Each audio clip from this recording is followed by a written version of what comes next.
loading up boats with the bales of cotton, getting no rest till the husband's day. Get yourself a brand new gal, a lovely baby who's the apple of your eye. All that clothes are high and well, they often do very better chicken pie. Here we all work on the Mississippi, here we all work while the white folks play, loading up boats with the bales of cotton, getting no rest till the husband's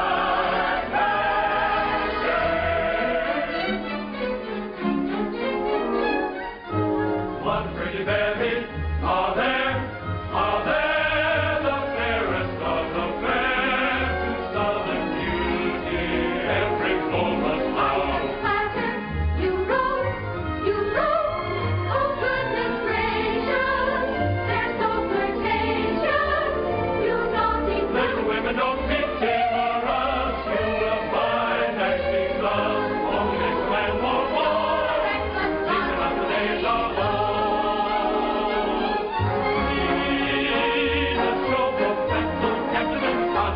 Where you go? Let me take you to the shadow line. Delightful, but too joyfully except I have to make a lie. Information from the Hello, here comes Captain Andy.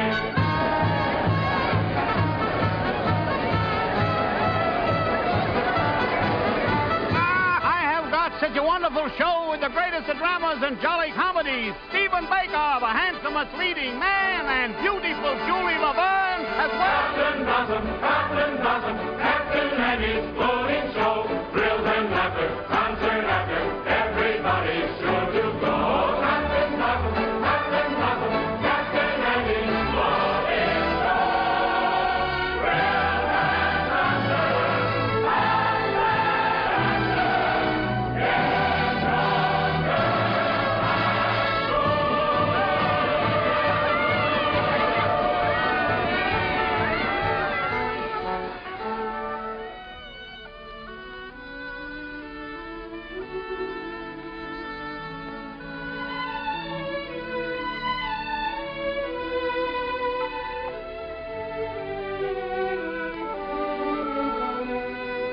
Who cares if my boat goes upstream, or if the gale bids me go with the river's flow? I drift along with my fancy. Sometimes I thank my lucky stars, my heart is free. And other times I wonder, where's the mate for me? Hello. How do you do? Are you an actress? Oh, no, but I'd give anything if I could be. Why? Well, because you can make believe so many wonderful things that never happen in real life. Well, if you like to make believe one thing, why can't we make believe we know each other? The game of just supposing is the sweetest game I know. Our dreams are more romantic than the world we see. And if the things we dream about don't happen to be so, that's just an unimportant technicality. So the cold and brutal fact is, you and I have never met. We need not mind conventions, P's and Q's. If we put our thoughts in practice, we can banish all regret. Imagining most anything we choose.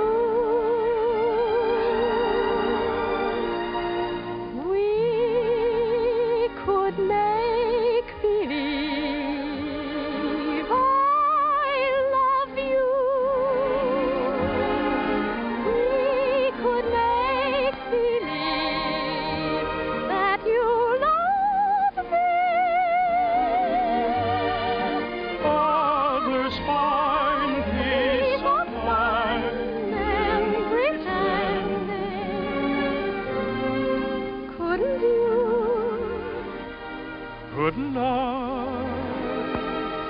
Couldn't we? Make believe our lips are blending in a phantom kiss, or two or three. Might as well make believe I love you.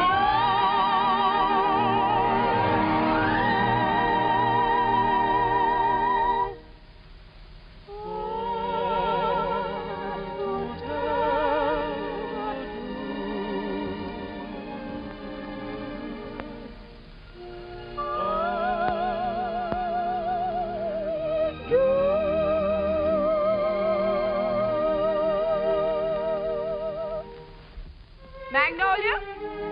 Yes, Mother. Goodbye. I hope I see you again.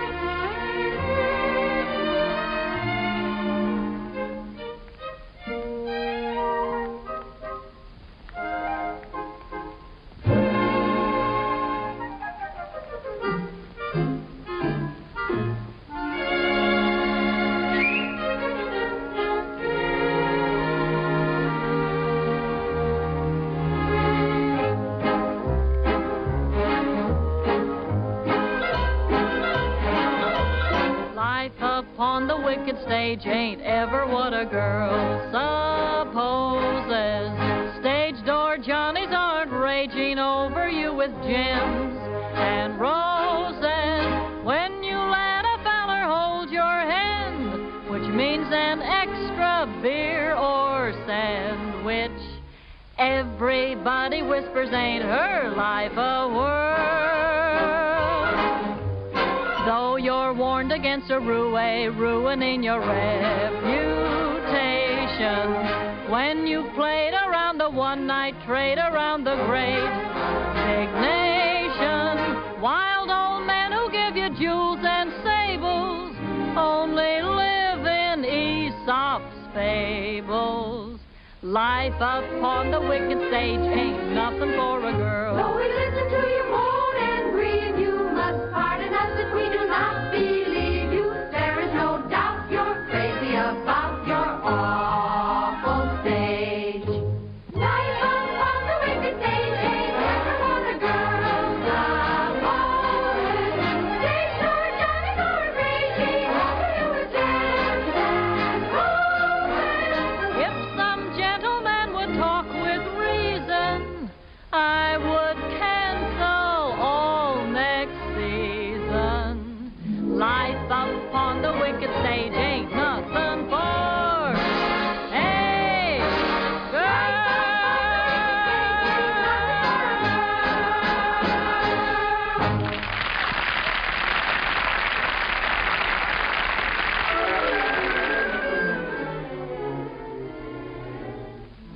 Oh, listen, sister, I love my Mr. Man, and I can't tell you why.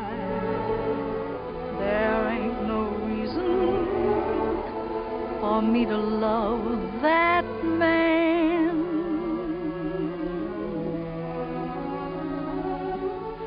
It must be something that the angels done planned.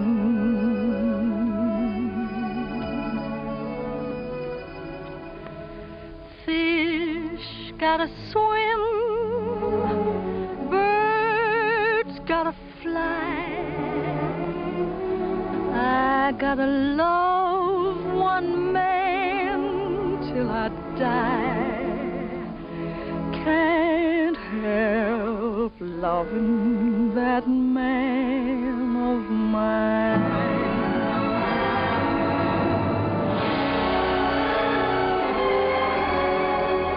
Tell me he's lazy, tell me he's slow, tell me I'm crazy, maybe I know. Can't help loving that man of mine.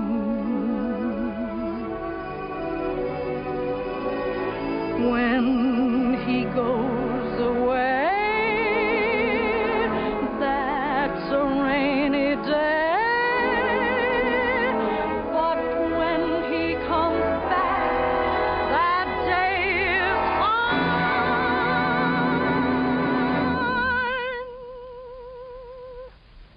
The sun will shine.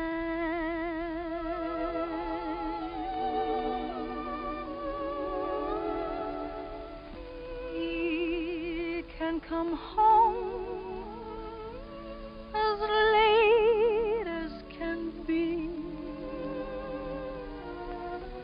Home without him ain't no home to me.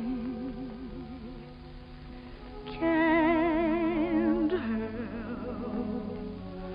loving that man of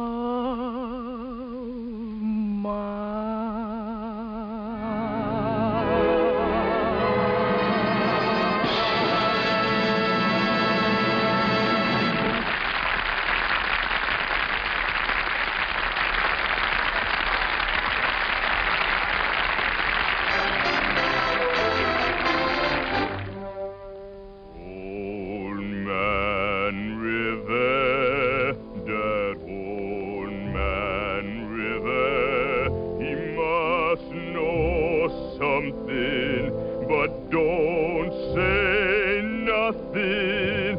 He just keep rolling, he keeps on rolling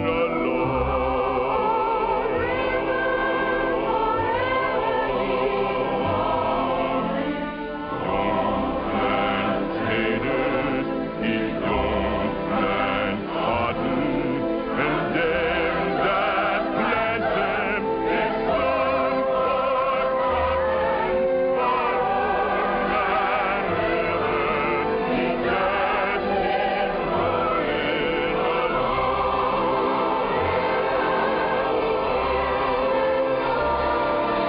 You and me, we sweat and strain, body all naked and our backs with pain. Open that march, lift that veil, get a little rock, and we land in death. Heart gets weary and sick of trying. I'm tired of living and still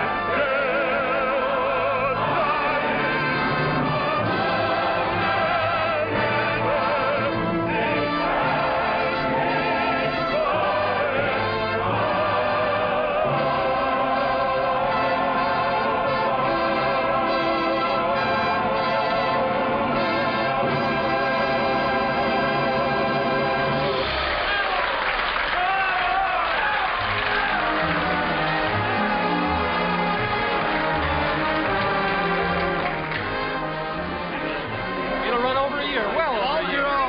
Congratulations. What is that? Wonderful. Congratulations, Johnny.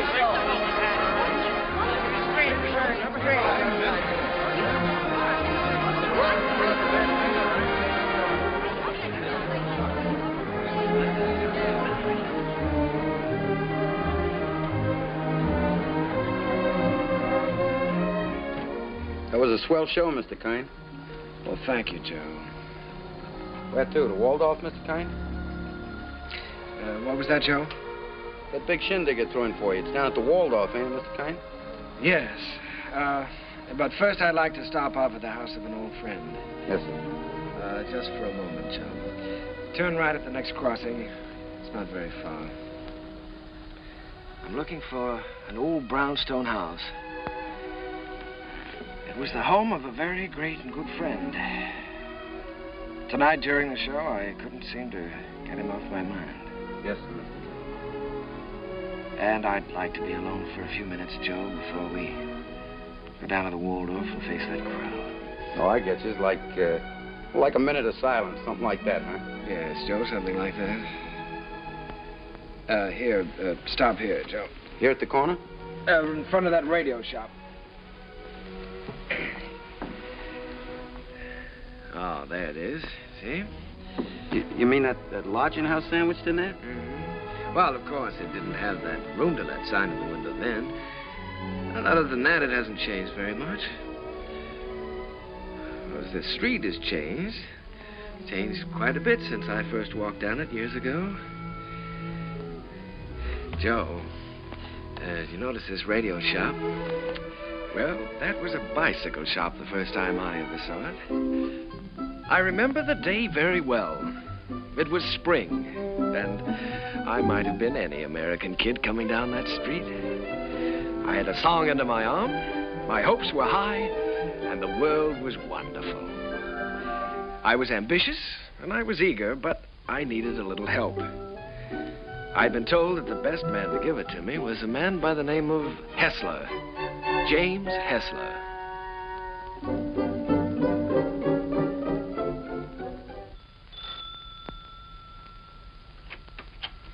Come in. You're an hour late already. I suppose you realize that. You can start on the upstairs bedroom immediately. Mrs. Muller, Daddy wants some more roast beef. I'll be there in a second, Mr. Hessler, and see that you get to their nests, young man. He's not the moth killer. I'm a songwriter. A songwriter. I see. You entered under false pretenses. Well, it won't do you any good, young man. Mr. Hessler isn't seeing songwriters anymore. He's going in for better things. Maybe he should have some roast beef. He's very hungry. Shh. Don't mention roast beef in front of a songwriter. Look, Aunt, give me a snack here. No, so it is, so it is. You feel like you're going to fall down and faint, don't you? Dear. Well, you can come in for a while. Can't have people fainting in the house, not even songwriters. Thank you. Come in, come in.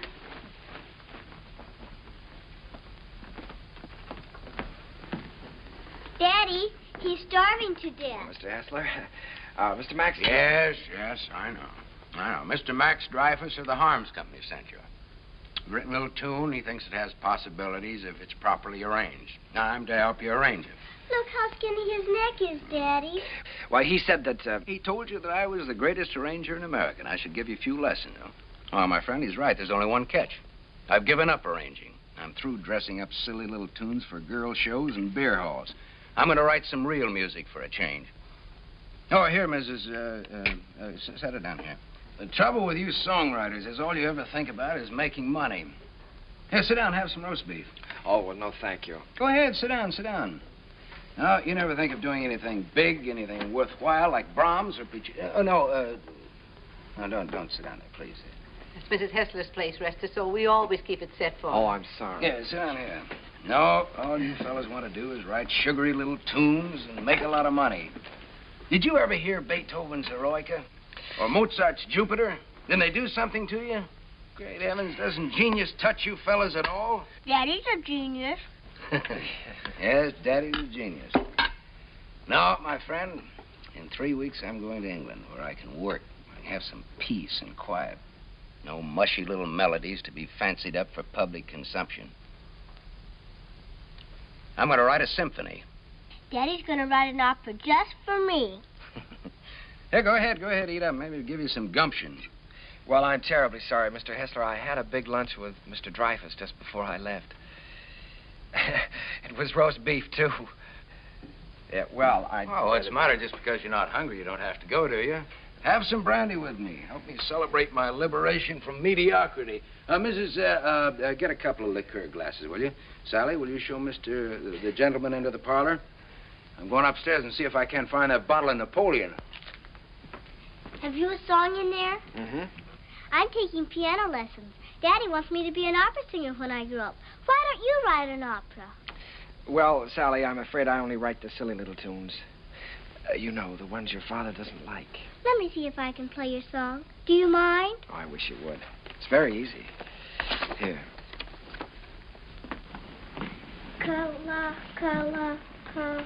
What's the name of the song? Kahlua. That's a funny name. Sounds like candy, like gumdrops. Well, it's the name of a very romantic beach in Hawaii, Sally. No, that's B. B natural. Here, let me show you.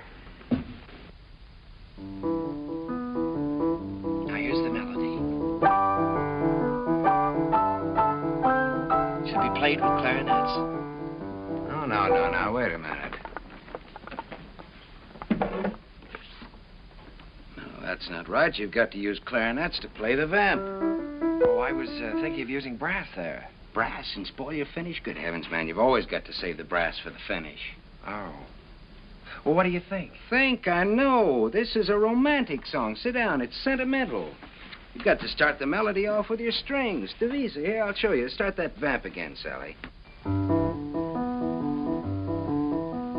It's perfect for clarinet, see? Now, then the strings enter. Devisa. Did you hear how wonderful that is?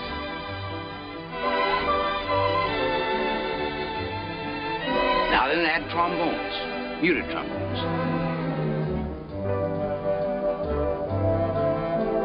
That's great, can't you just hear that? Sally?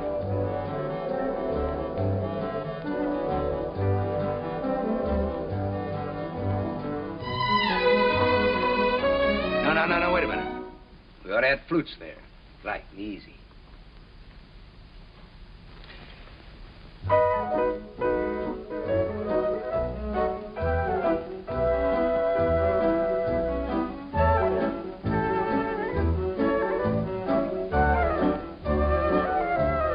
Now then add your brass.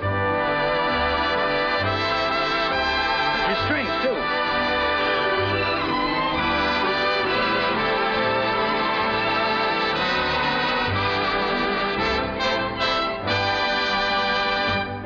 You see? Not easy? It's a good song, too. It's very good. Is that yours? Yes. Mm-hmm. That's all right. What's your name again? Kern. Jerome Kern. Well, I'm glad to meet you, Kern. Make yourself at home. And I did. My life became a pattern of notes and clefs, tempos and modulations. We worked hour after hour, day after day. It was the beginning of a friendship. It was the beginning of a lot of things. And now, not only did I have a best friend, I had a best girl, Sally. And what a girl. Oh, those were never to be forgotten days, and I hated to think of them ending. But at last the time came when Jim had to leave for England. Oh, here, Jim, let me help you. Oh, it's those symphonies of yours. They're as heavy and bulky as lead. Nice, they're not tinny like some tunes I've heard. Oh, Sally, honey, come here. All right, here we go. Fortissimo. Dum-da-da-dum-da-dum. Bum. Got it. Oh, you carry a lot of weight, Sally. It was easy. Come along, Sally. At least we're not going to miss the boat. Goodbye, Mr. Kern. Goodbye, Mrs. Goodbye, Sally. Bon voyage. What does that mean? Happy journey. Bye, Uncle Jerry. Be a good boy. This will be the end of it, boys. Don't forget to pack my song, Daddy. No, I'm good. She means Kahlua. Well, that is her song, Jim. You know, if it hadn't been for Sally, I wouldn't be here now. Well, she's very fond of you, Jerry. I'm going to miss her. I'm going to miss all of you. Well, you may not be gone so long. It all depends on... You won't mind living here alone, will you? Oh, no, I'll get used to it. Jim, in case I don't get a chance at the boat, I just wanted to tell you that... Oh, forget it. I like arranging now that I'm through with it. Glad to have been some help. No, it's more than that. It's been your kindness and your home here. Look, Jerry, I just want you to write some good music, some real music. That's all the thanks I want. Don't waste your time fussing with those wheezy little tunes. Think big. Try to be somebody. I will, Jim. I'll try to be as big as I can. Yeah, good. That's fine. Well, we better be on our way. Oh, good heavens, Sally's song. You know, I'm so tickled that she remembered that. Remembered? It's your song, Jerry. She couldn't forget it.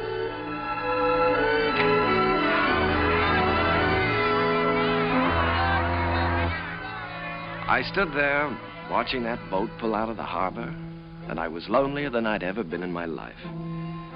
I walked through the days that followed, from office to office, theater to theater, always getting the same discouraging answer. The big hits were all English or European, and the local talent just didn't seem to have a chance. Broadway was closed to an American. From 23rd Street to Times Square, they were all playing Follow the Leader. And the leader was Charles Frohman. The moment. He's with Keller. Cecil Keller, the English composer. Mr. Frohman's not interested in American songs at the moment. He's leaving for England in a few weeks. Good day. How do you do? My name is Kern, Jerome Kern. Oh, yes. How do you do, sir? I see you have the deeds with you. Mr. Frohman's very anxious to see them. Deeds? You're the man from the real estate office, aren't you? No, I'm a songwriter. These are some of my songs. Your name isn't Kernan? No, Kern, Jerome Kern. I'm sorry. Mr. Frohman hasn't a minute to waste. I'm afraid I must say good day. Well, now, maybe if he'd listened to one of my songs, I have one that could be made very English. Good day, sir. Goodbye, Mr. Frohman. Goodbye, Mr. Keller. I'll see you in London soon. I'll call you when I get there. Thank you. I'll be waiting for your call.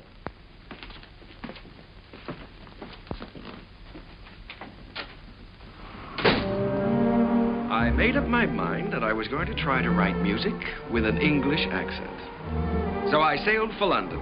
I wish I could say with flags flying and my courage high. But the sea and I and the boat didn't get along too well together. I was mighty glad to see land again.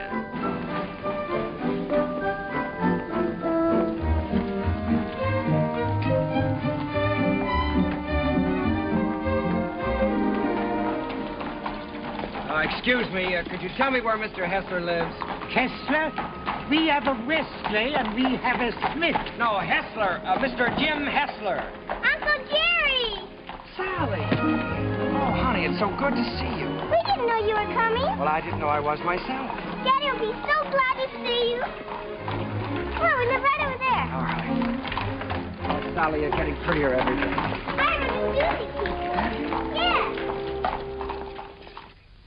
Well, the tables are turned. American songwriter invades England. That's pretty good, Jerry. Well, it's daring, very original. You're thinking big anyway. It's a chance I'm taking, Jim. Say, you've gotten a little skin here, haven't you? Hmm? I haven't been getting enough roast beef lately, I guess. Jerry, I look at you sitting there, and it's just hard for me to believe you haven't been here all the time. Thanks, Jim. It's sort of like being home again. How was the symphony coming along? All right? Oh, well, yes, I'm still in the note-making stages. Of course, I always believe in making plenty of notes. It's kind of like planting seed. One day they start to grow, and then, before you know it, lo and behold, your symphony's all written. Uh-huh. Simple and easy, hmm?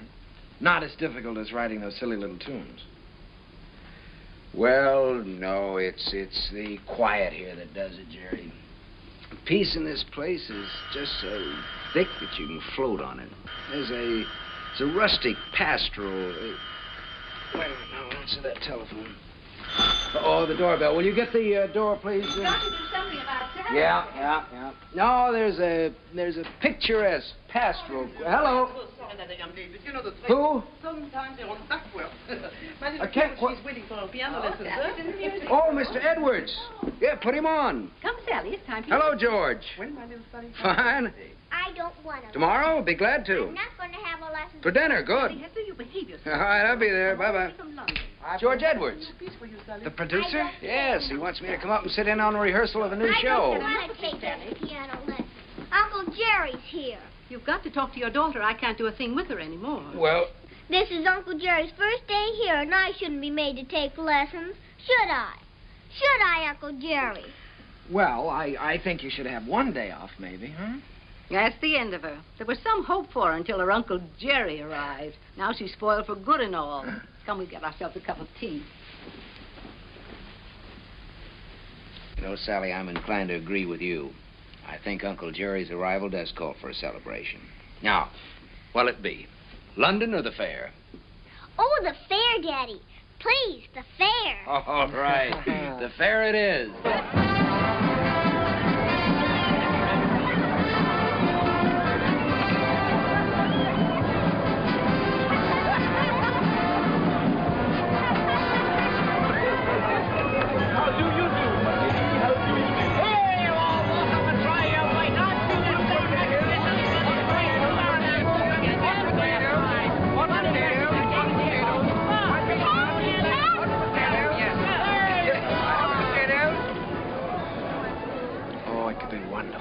Could be wonderful. Oh, no, Jerry. I don't want Sally to go up in the swings, not till she's a little older. The whole stage full of swings and a boy and girl in each swing and all of them singing. Oh, you mean for a production number? Yeah. That's not a bad idea. They could swing from the stage right out over the audience and back again. Make a good production number. What song would you use with it? Spoon with Me, be perfect. Spoon with Me, that sounds fine. Suppose I take that up to George Edwards. For the gaiety? Sure, I'm going to have dinner with him tomorrow night. Oh, Jim.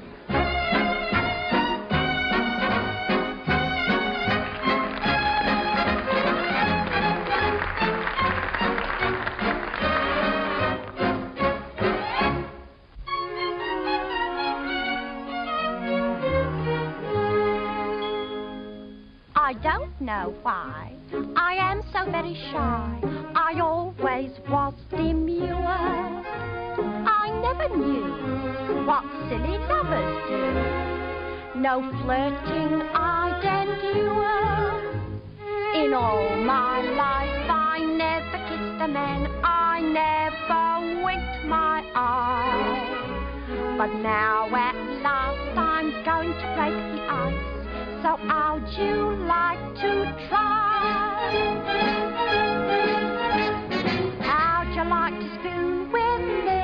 I like to. How'd you like to spoon with me? Well, rather. Sit beneath an oak tree, large and shady.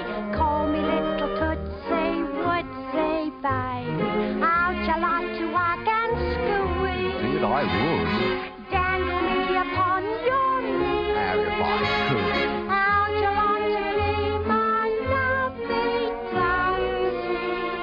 How'd you like to spoon with me? What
Pardon me for intruding. You've been pointed out to me as the composer of that delightful number with the swings in it. My name is Froman, Charles Froman. Mr. Kern, I want to congratulate you. Froman. I'm sorry, sir. It isn't my number. My name isn't Kern. There's Mr. Kern, sir, down the bar bit. That gentleman there? Why, he can't be the composer. It's him, sir, sipping sherry. And a very nice gentleman he is, too, sir, for a musician. Mr. Froman, I have something here which I know you'd like. It's a beautiful number with parasols, with all sorts of parasols.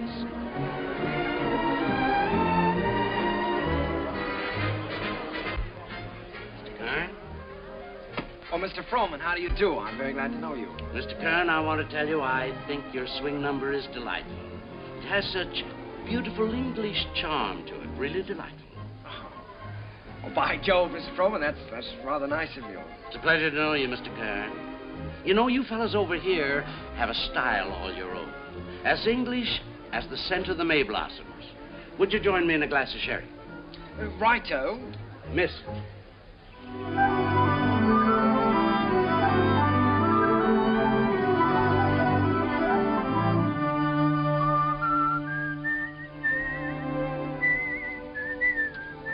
I'd give that one up if I were you. One song at the Gaiety, I think you can afford to take a rest. Well, if I could finish it, I know I could interest Froman in it. You ought to know by now that Charles Froman is only interested in English music and English composers. If I only had a piano, I know I could work this out right now.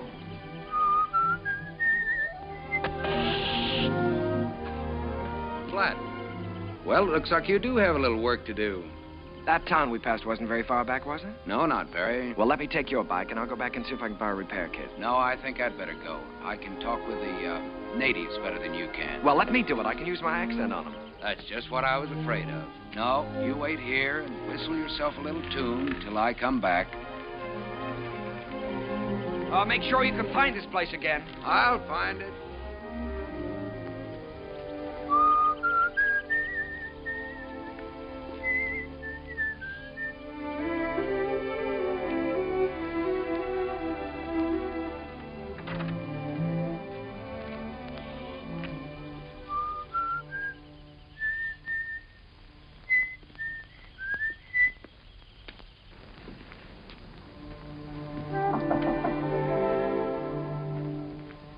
I say, is anyone there?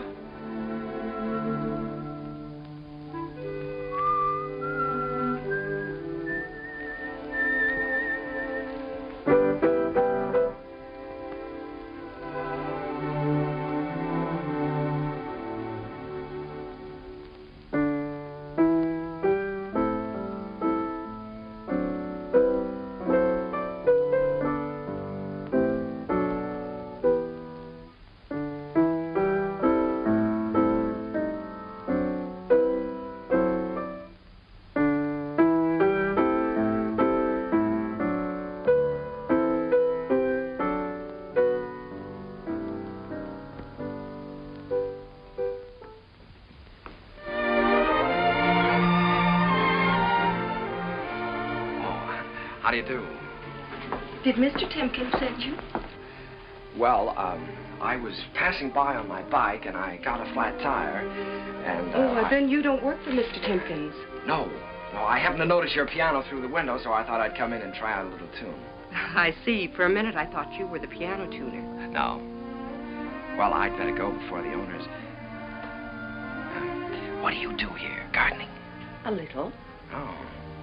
Well, I don't know whether anybody's told you, but for a working girl, you're very pretty. Thank you. You're an American, aren't you? Yes. Yes, I'm a songwriter. As a matter of fact, that song I was playing as you came in was mine. Did you like it? Oh, what? You wrote it yourself? Sure. Oh, I write lots of songs. Maybe you've heard this one.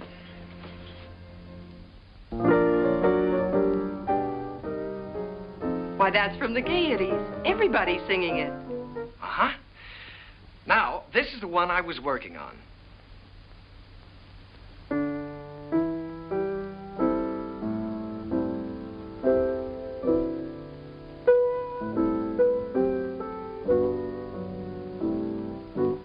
That I'm going to try to place with the Gaiety, too. Of course. I would if I were you. Don't you believe I wrote these songs? Tell me, When you compose, do you always break into people's houses to borrow their pianos? Oh. All right, I'll tell you what I'll do. If I place this with the Gaiety, I'll send you tickets and you can come and see for yourself. Will you?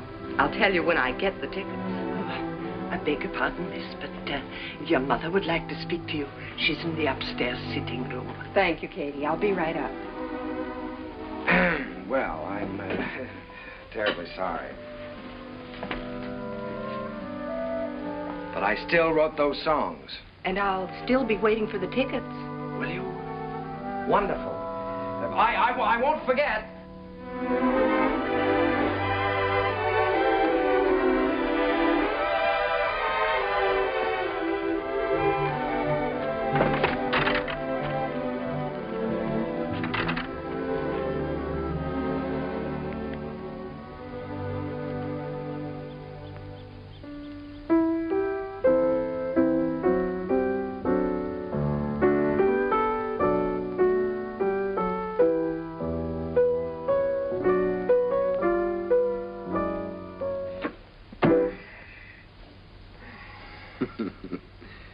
And you were the lad who wasn't going to fall in love with anybody for a long, long time. Well, this girl is different.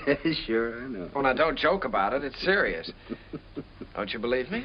Yes, of course I believe you. Now, she really is different.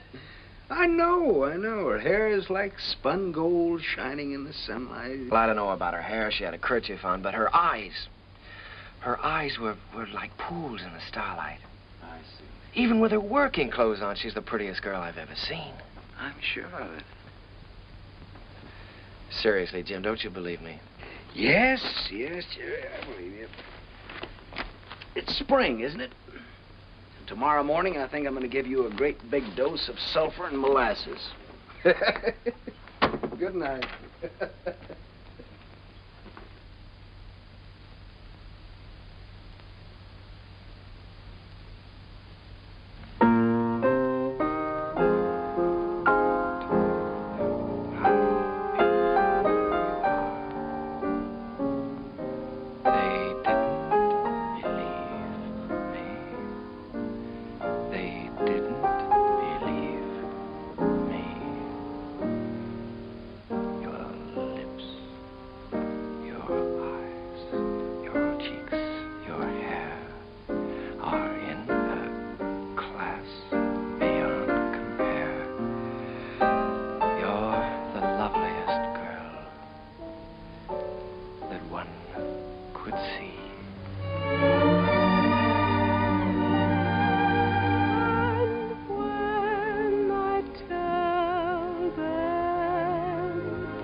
Noticed.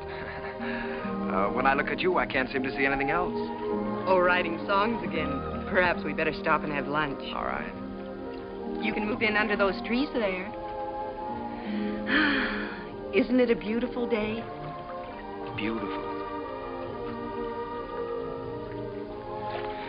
Now, let's see. You've seen Westminster Abbey and the Tower of London, and you've seen Buckingham Palace and Hampton Court. Maybe there's something I can tell you about this place. Eva, let's drop the history course for a while. Do you mind? Not that it isn't interesting, but, well, there are a few things I'd like to know about you, too. Well, all right. What would you like to know about me? Oh, just the ordinary things. things you like and things you don't like, and where you went to school, and who was your first beau, and what you want out of life. That's a tall order. Where shall I start? The things you like. Oh, I guess I like what everyone likes. I like books and picnics and dancing and music. What about musicians? Oh, certainly musicians. And what do you want out of life? Oh, I guess again what everyone wants. Happiness. Have you ever given any thought to getting married? Why, of course. Doesn't everyone? Are you set on any particular type of man? I have been at different times. When I was 16, I desperately wanted to marry the star cricket player at rugby. And now? Now? Oh, now I don't really know. Except that he must have a sense of humor, and he must be kind, and he must be intelligent and good company. And of course, he must love me very much. Well, I know somebody with at least one of those characteristics. Someday I'll tell you all about it. Oh, good afternoon, good afternoon, good afternoon. And how have you been this afternoon? Well, I'll tell you how I've been. I've been looking Never mind, never mind. You feel wonderful. You feel great. How could you be otherwise after such a beautiful day? Tell me, my friend, how is your knowledge of English history? English history? Did you know that London happens to be the largest city in the world? Yes, I know that. Did you know that within the county of London there are 14 road bridges that cross the Thames? Now, there's the Waterloo. There's You don't say. Sounds dull, huh? Well, it's far from dull, my friend, when your history teacher is as beautiful as all the sirens of history put together. Did you know that all the swans on the Thames belong to the King of England? No, fancy that. And the male swan is called a cob. Well, what does that get? And did you know that when you walk into Hampton Court, you're walking right straight into history? Oh, my dear friend, you have so many things to learn about England. Have you ever heard of a man named Charles Frohman? Frohman? Well, that's a familiar name. The face escapes me. How can you talk about Frohman when I'm talking about love? Oh, so that's been the theme of this little dissertation. Yeah. Well, I'm glad you informed me. Oh, that's all right. Because the next time Frohman's office calls, I'll tell him that you're too busy to be bothered. Yes, you tell him that I'm too busy.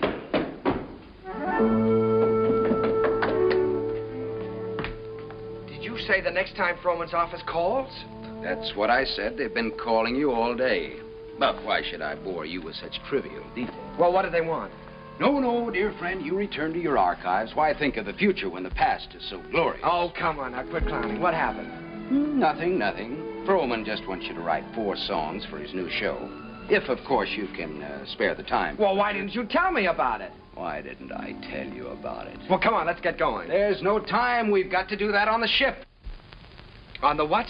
On the ship. We're sailing with Charles Frohman tomorrow. We have to start rehearsal in 6 weeks in New York. Oh, Jim, Oh, no. Look, Jerry, this is the chance you've been waiting for. You certainly are full of surprises. I thought you'd be up in the clouds. I feel like I've just been yanked out of the clouds.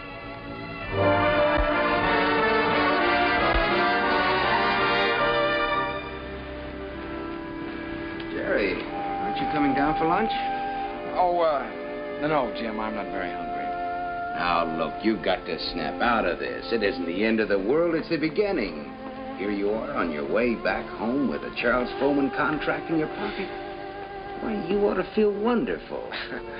I know it. That's what I keep telling myself. You go back to England. If I just could have seen her once more. Jerry, it was all we could do to catch the boat. You couldn't help that. You talked to her on the phone. On the phone? What can you say on the phone? Hello, it was nice seeing you. Take care of yourself. Oh, Jim, there were so many things that I wanted to say to her. Now, look, Jerry, you've got to think about your career. Things are just starting for you. Yeah? You can say that over and over again, and you know what happens? What? Nothing. Jim, you know, for the first time in my life, I'm lonely. Here I am on a ship full of people with you, and I might as well be on a desert island all by myself. Did you ever feel this way? Yes, once.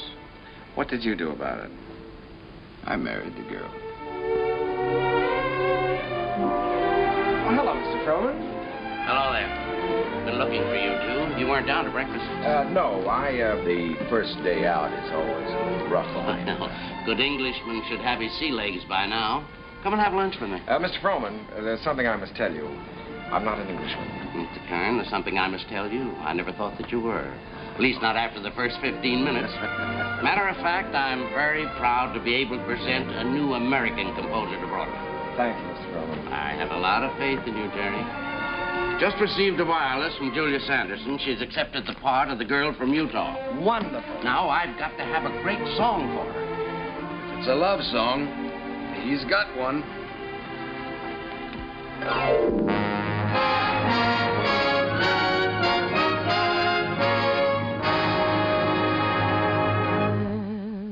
When I told them how wonderful you are, they didn't believe me. They didn't believe me. Your lips, your eyes, your teeth, your hair are in a class beyond compare. You're the handsomest boy that one could see. And when I tell them, and I'm certainly gonna tell them, that you're the boy whose wife one day I'll be, never believe me. They'll never believe me.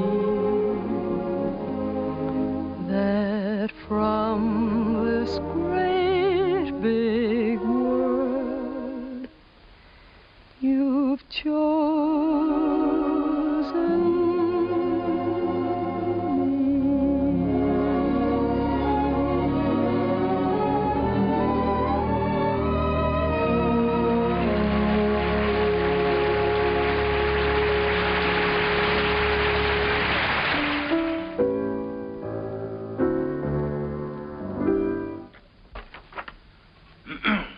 Here. I've got the Clouds number worked out pretty well now, I think. I never realized that writing a complete score was such a job before. Well, one good all-night session like this does wonders. We could use another week. We weren't 3 weeks late already. Oh, I hope he likes it, Tim. Rowan, he'd be crazy about it. If he hasn't gone out and bought himself another show while he's been waiting. Good morning. Sally, what are you doing up? I'm going to have my breakfast. Right.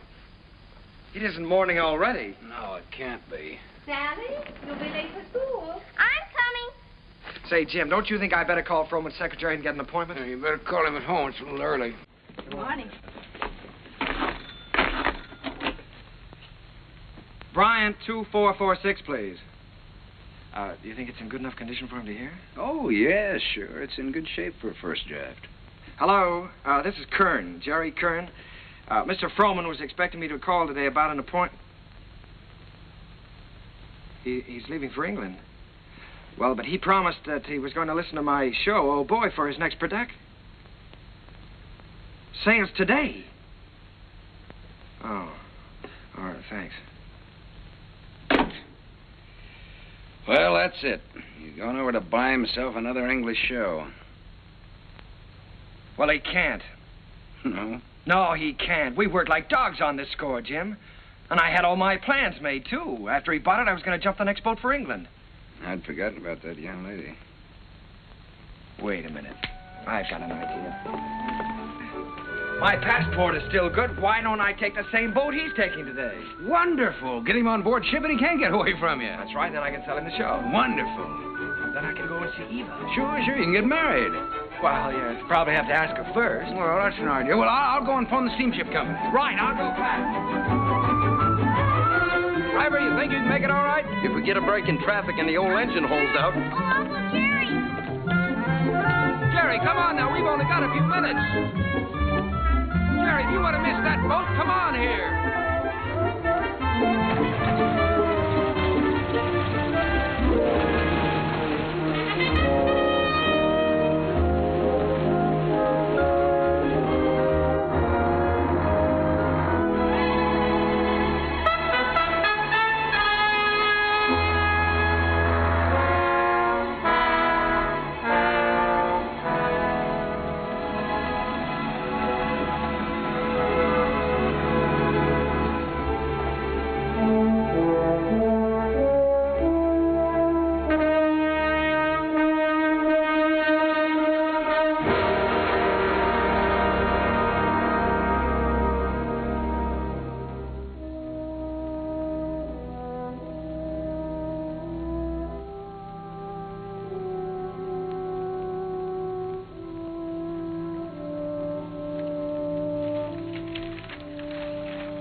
Charles Frohman.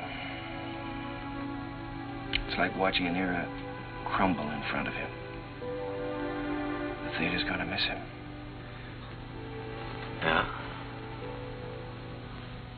You were very lucky to miss that boat, Jerry. Seen Max around? Oh, hello, Jim. Victor? No, I think he went over to Comstock and Elliott's. What a terrible tragedy. Yes, it's unbelievable. Jerry and I were just talking. Jerry, you know Victor Herbert, don't you? This is Jerry Kern, Victor. How do you do, Jerry? It's a great honor to meet you, Mr. Herbert. Charlie Frohman spoke of you quite often. He had great hopes for you. Well, he was very kind. He liked you. But more important, he respected you. And it's easy to see why. You've got a song to sing. Thank you, Mr. Herbert. Look down at that city, Jerry. It's made up of millions of people. And music has played a part in all their lives. Lullabies, love songs, hymns, anthems. Must be pretty wonderful, Mr. Herbert, to realize that people you don't even know and never will know are singing your songs, and all of them asking for more of the Victor Herbert music. It makes me feel grateful, Jerry, and very humble. One of these days you'll find out yourself how it feels. What is it my publishers call me? The Dean of American Music.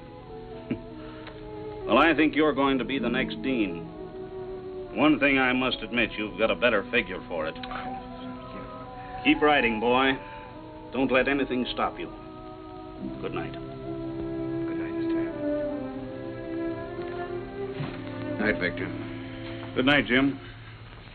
Good evening, Mr. Herbert. It's a deal, gentlemen. Congratulations. Comstock and Elliott are going to produce Oh Boy. Max just sent me over with the check. What's the matter? Aren't you fellas happy? Yeah, we're happy. Thanks. Turn out those lights again, will you?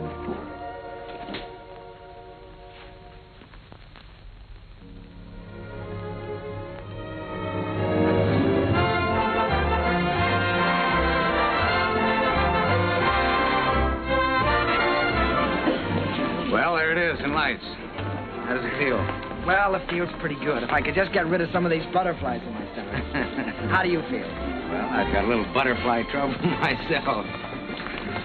I suppose you think we're standing in front of the theater on 39th and Broadway. No, what do you take me for? This isn't 39th and Broadway. This is the top of the world. Pretty nice world, isn't it? Yeah, it's great. It's wonderful what a difference seeing your name in lights can make, isn't it? Come on, we better go in or we'll miss the show.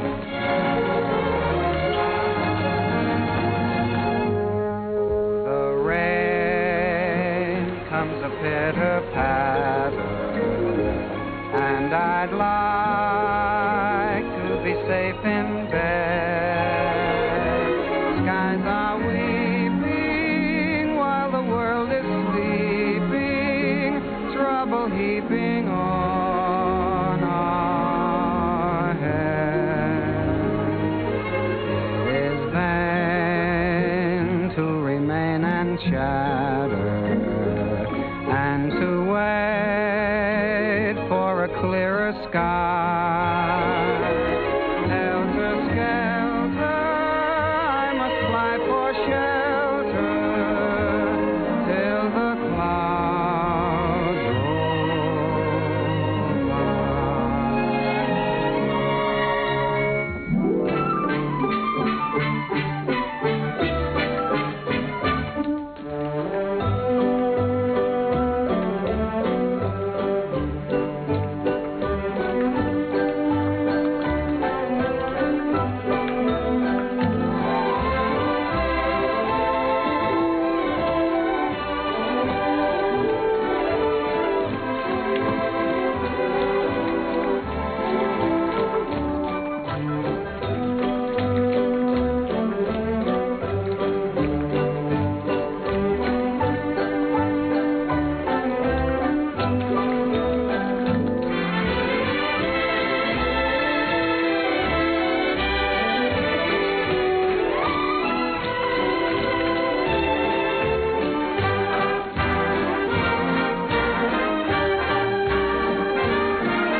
Jerry. You're in, my boy. Listen to that applause. That's for you. Don't wake me up. Don't anybody wake me up.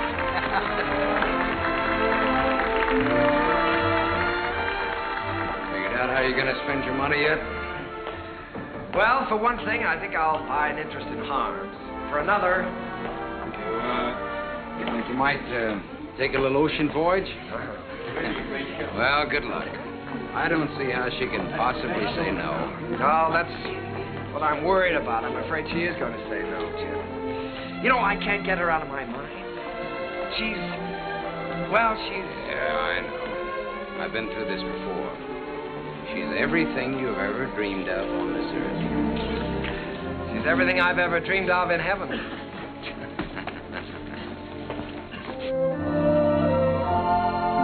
Oh, Jerry, let's stop here, shall we? All right.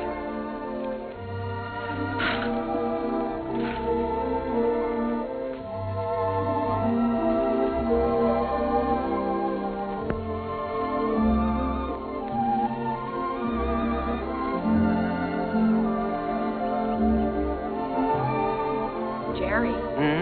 You know, you didn't write very often. Well, my letters weren't very interesting, Eva, so I tore them up. As a matter of fact, you didn't write very often yourself.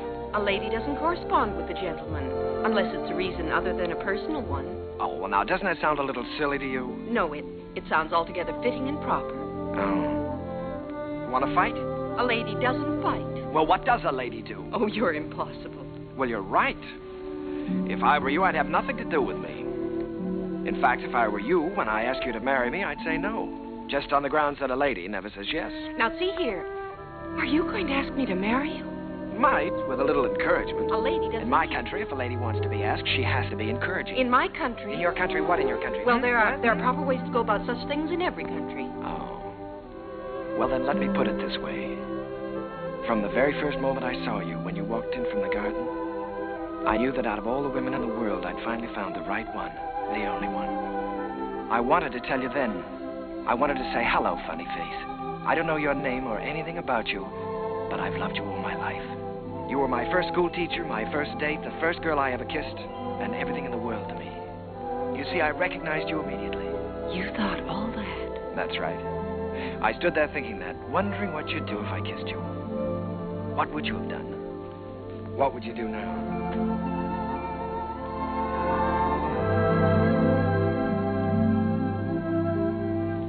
Will you marry me, Eva?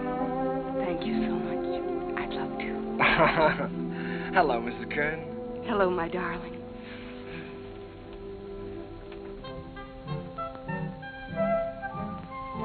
They're here, Daddy. They're coming up the steps.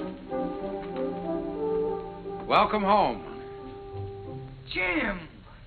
What, you old fox, you really did it this time. Nothing, my boy, nothing, just a little gesture. Jim, this is Eva. Hello, Eva. Hello. Well, you've married the nicest guy in this world, but the craziest. Oh, now, wait a minute. I was keeping that from her. Isn't she sensational, Jim? Jerry. Honey, turn around and let him look at you. Oh, Jerry. Look at that hair and those eyes. Have you ever seen a woman like that in your life before? Only once. No, I hope that both of you have all the happiness in this world. Oh, thank you, Jim.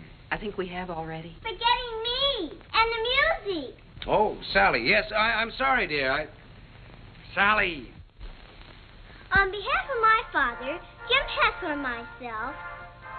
On behalf of my father, Jim Hessler, and myself, I wish to congratulate you on the start of your voyage into the great sea of life. Oh, Sally. Well, on behalf of my wife and myself, I thank you very much. I'll take it. Hello, Mrs. Hello, Mr. Kern. Sally, it's so wonderful to see you. Why, you have grown up, haven't you? Sally, this is your Aunt Eva. On behalf of my father... Thank you, Sally. We're going to be real good friends, aren't we? Yes, I expect we are. Well, what do you say? Let's all go in and have something to eat, shall we? Oh, Jim, it's so good to be home again. Yes, it was good to be home. I felt I had everything in the world.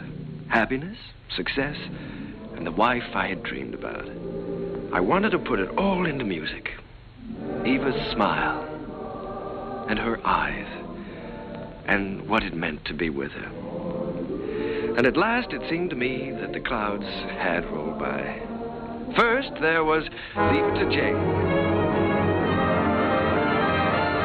Leave it to Jane, Jane, Jane. I don't know why you should make me plot and plan for you. She is the girl with I always try to do everything I can for you. No problem you can wish on her gives her a strain. She'll tackle gaily a score or more daily.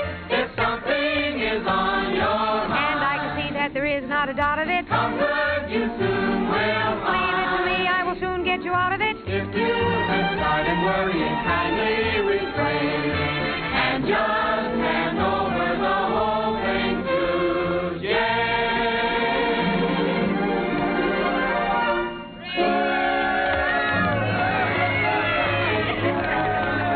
Well, Jane, why don't you tell us how you do it? Yeah, come on, Jane, tell us. Oh, but it's really very simple. I just study up on the famous women of history. You mean like Lucretia Borgia?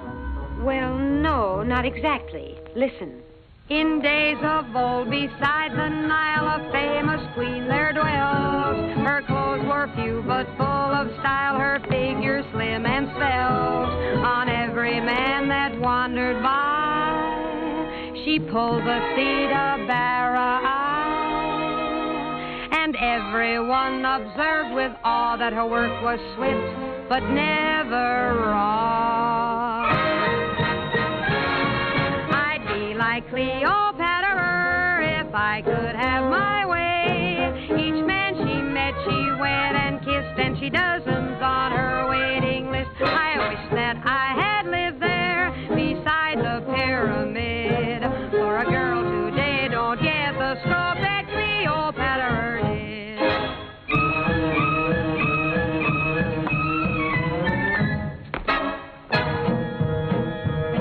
She danced new dances now and then, the sort that make you blush.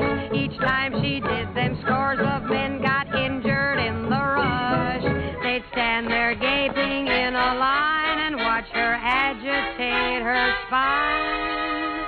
It simply used to knock them flat when she went like this and then like that.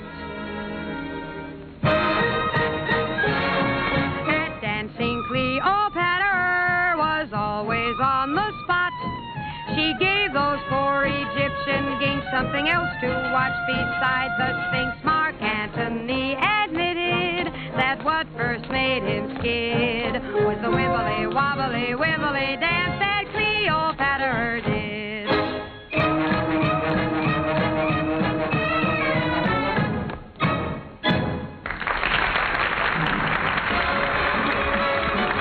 Leave it to Jane, Jane, Jane. She is the girl with brains. No problem you can wish her, give her a strain. You'll tackle gaily a score or more daily if something is on your mind. Comfort you soon will find. If you have started worrying, kindly refrain. Don't you bother, don't go to your father. Just leave it to Jane, Jane, Jane, Jane, Jane. Turn the whole thing over to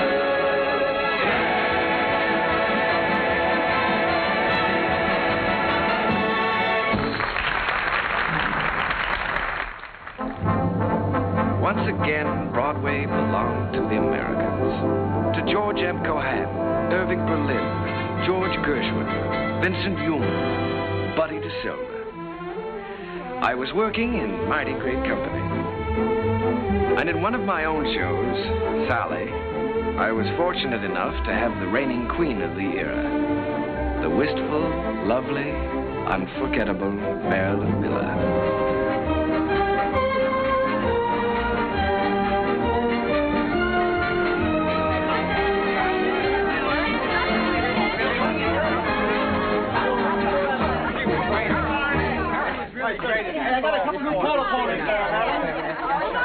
All right, Larry, thank you. Hazel, my dress. I have it right Oh, here. we're going to have to hurry. How's it going? my Beautiful. goodness. I was never so nervous in my life. Did you see me trip? Oh, No, you no, are no, nice. no. More flowers, Mr. Dixell. Oh, thank you, lovely. Says the first act was a dream, signed Flo. Wish she'd had the second act. Don't worry about the second act. Second's better than the first. No. Thank you. Hazel, is everything ready for the quick change? Everything's ready in the stage dressing room. All right. Thank you. Hazel, we got everything? Yes, everything's here. All right, let's go. Good luck, Miss Miller. Thank you. Good luck, dear. Oh, fine, Miss Miller. Some luck. Keep it up, Marilyn. Keep your fingers crossed, Johnny. You bet. Oh, here you are, Miss Miller. Everything is ready. All right, Sam. Here you are, Miss Miller. I got it nice and warm for you. Put it right here. You got everything now?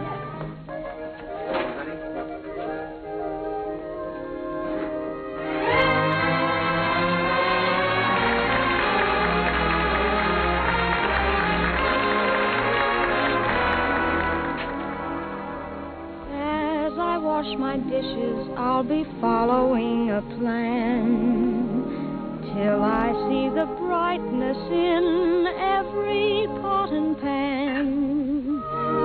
I am sure this point of view will ease the daily grind, so I'll keep repeating in my mind.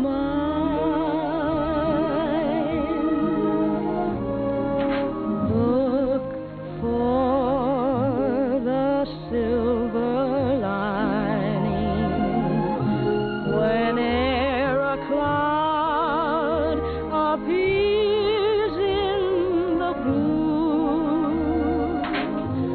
Remember, somewhere the sun is shining, and so the right thing to do is make it shine for you.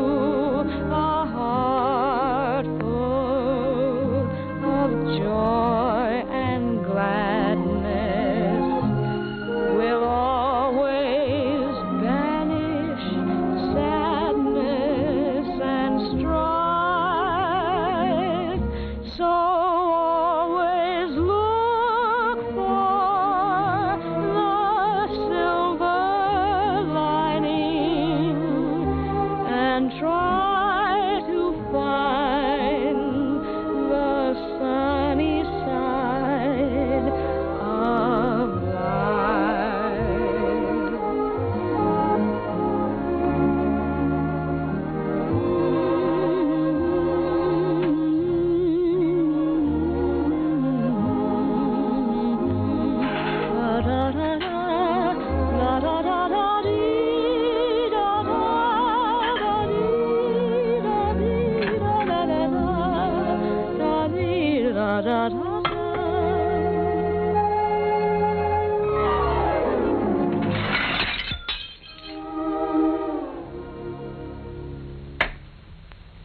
So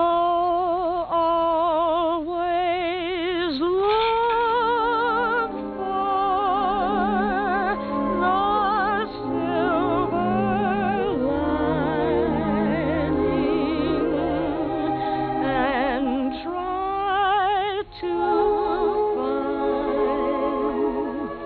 the sunny side of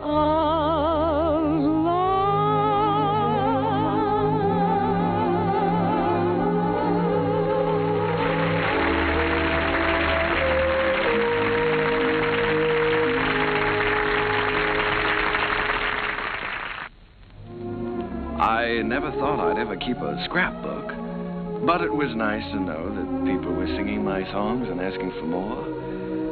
Night Boat, Good Morning Dearie, The Ziegfeld Follies. Curtains went up, curtains came down, and I think I got to look a little more like a musician. Eva grew lovelier with every passing year. Our life was rich and full and very satisfying. And Jim and I, well, we grew a little grayer, a little more saddened perhaps. He was still working on his symphony, Or so he said. But on the whole, the years didn't change as much. However, they certainly did change Sally. She was quite a young lady now. She'd been away at school. In fact, many schools. Well, Sally. Hello. Darling. Well, Sally, I thought you were at school. Well, I was. Oh. What happened this time?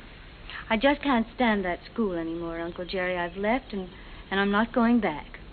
What does your father say about that? Well, he hasn't said anything yet. He doesn't exactly know. You see, I just left there this morning, and I came right out here to talk to you. Oh, Uncle Jerry, I had to leave. I hated it so much I couldn't eat or sleep or anything. This is the third school you've left now, isn't it, Sally? Yes. Well, now, it seems to me that you ought to be able to make a go of one of them. Oh, I just don't seem to fit in very well. The kids all seem so... Oh, I don't know. All they're interested in are parties and clothes. They seem to think that's all there is to life. Oh, Uncle Jerry, I wish you'd talk to Dad for me. He'll listen to you. Well, Sally, you know your father isn't well. Then I ought to be home where I can take care of him. You ought to be at school completing your education. You want to make something of your life, don't you? Oh, I've had an education, and now I want to get down to something serious. Oh, Uncle Jerry, you did promise you'd help me get a start in the theater. I said I'd help you when you were ready. Your father wants you to complete your schooling first, Sally, and he's the boss. Oh, Uncle Jerry, Dad's forgotten what it's like to be young and feel like this, but you haven't. You haven't forgotten what it's like to stand on Broadway and look up at the lights and think, someday I'll see my name up there. You remember that feeling, don't you, Uncle Jerry? Yes, Sally, I've got to admit it, I do. Well, then that's more important than school or anything else in the world, isn't it? Isn't it, Uncle Jerry?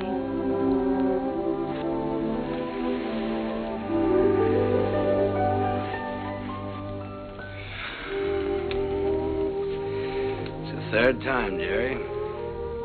Yes, I know. Maybe we shouldn't have made her go back before.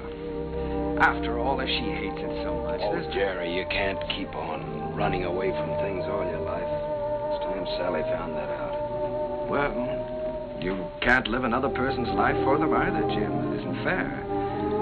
Sally's grown up now, and I think she ought to be allowed to do what she wants to do. I want her to finish her education and get a chance to finish mine.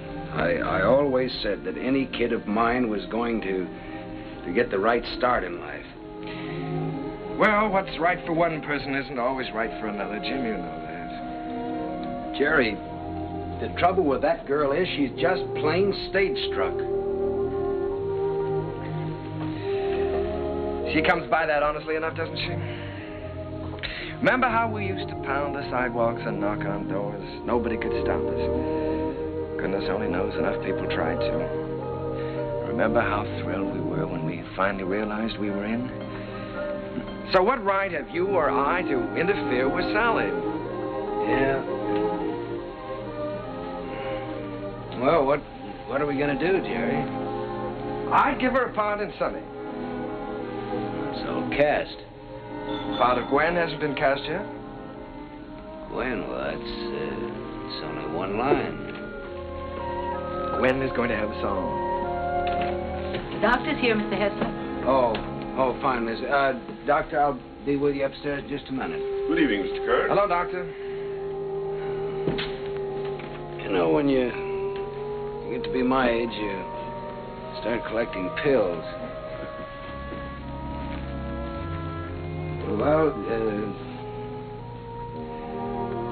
Jerry, I hope that works out all right.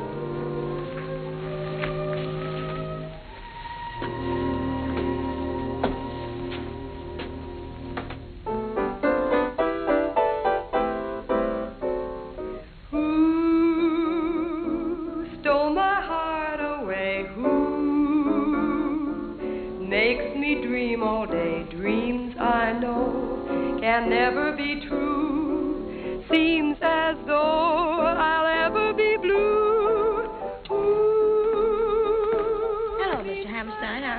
Very well, Miss Miller, and you? Hello, Oscar. Jerry.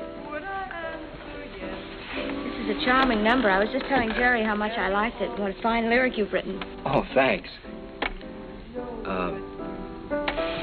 Jerry, I've just been talking to Mr. Dillingham, and he thinks that Who should be a big production number instead of a solo, and that, of course, Marilyn ought to sing it.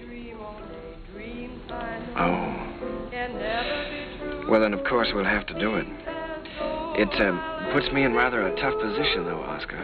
After all, I did write it for Sally. I know you did, Jerry, but we'll give Sally something else. Oh, she's going to be awfully disappointed. It's a wonderful song, and I'd love to sing it, but I hate to take it away from her. Well, it's for the good of the show, Marilyn. I think you're right, Oscar. Have you thought, though, how you're going to tell Sally? It's not going to be easy. Oh, I thought you should tell her, Jerry. Oh, I was afraid you would. Well, after all, you know her so well, it shouldn't be too difficult. Well, it would be a lot easier if I didn't know her so well. Would you like me to tell her? I'm sure she'll understand. Would you do that, Marilyn? Certainly. Ask her to meet me in my dressing room. And don't worry. Thank you, darling. But Uncle Jerry wrote that song for me. I know. And I know how disappointed you must be, too. But, Sally, disappointments are part of the theater, and you've got to be able to take them. Well, the very same thing happened to me in my first show. I had to give up my song to the star. I think I felt pretty much as you're feeling right now. Then I think it's a pretty low, miserable trick for you to pull on someone else.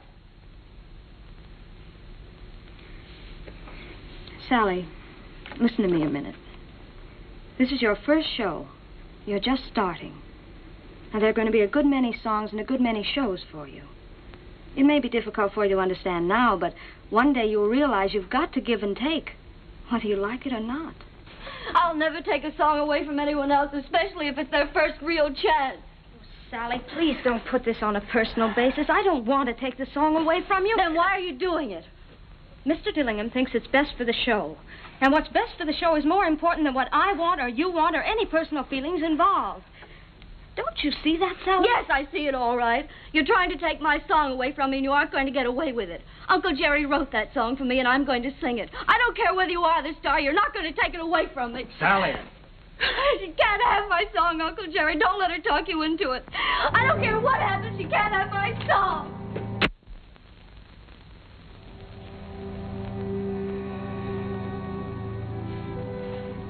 I'm sorry, Jerry.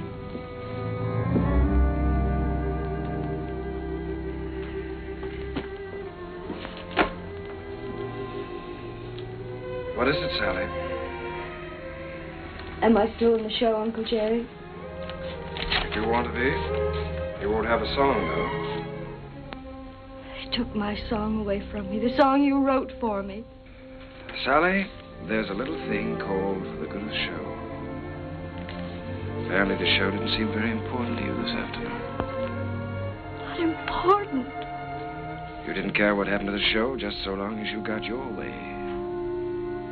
The theater doesn't work that way, Sally. Nothing works that way.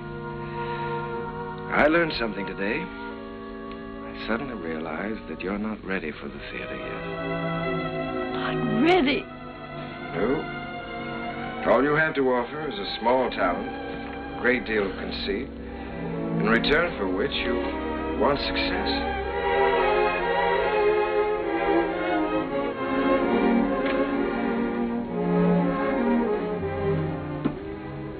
Sally, I've known you and loved you ever since you were a little girl. I couldn't love you anymore if you were my own child. But I must say this to you. You're not going to get anywhere in this life by using people. And until you realize that, you're not going to have the respect of anyone. Sally, I'm ashamed of you.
back into my memory's eye. Little playmate was my game mate in the day gone by. Ragged dresses, tangled dresses, flying o'er the hill. Heaven bless us, you know that's the Sheriff Jackson still. You funny little willow, that describes her to a T. She is full of fun, he named the lady perfectly. She is bright and sunny.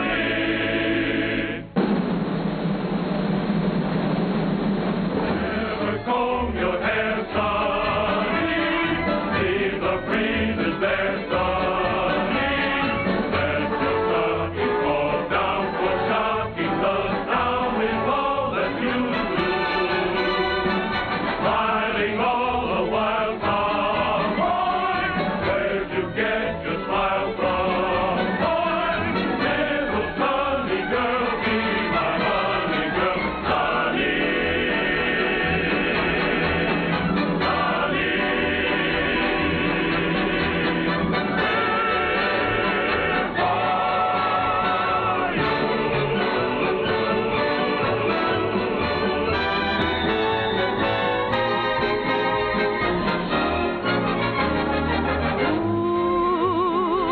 Stole my heart away. Ooh, makes me dream all day. Dreams I know can never come true. Seems as though I'll ever be blue. Means my happiness too. Would I answer yes to? Well, you ought to guess who. No one but you.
You really care for the one you care for.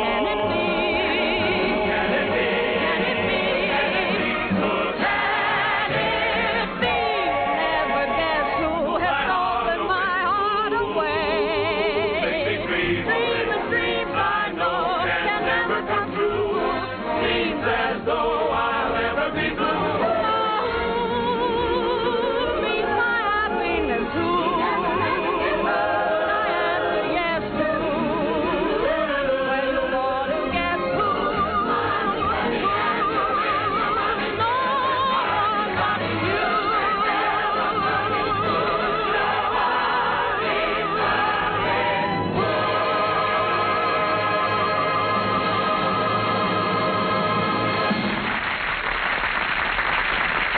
you. Hello? Yes, Miss Mullen. Did you send for the doctor? Is Sally there? Oh.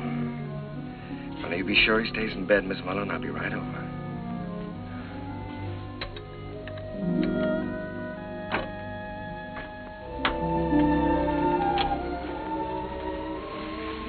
The doctor get here? He's upstairs in Mr. Hessler's room.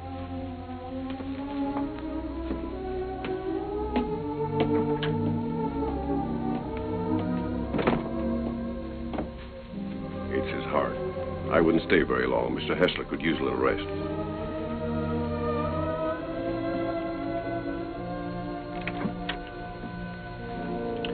Well, good evening, Jim. Oh, Jerry.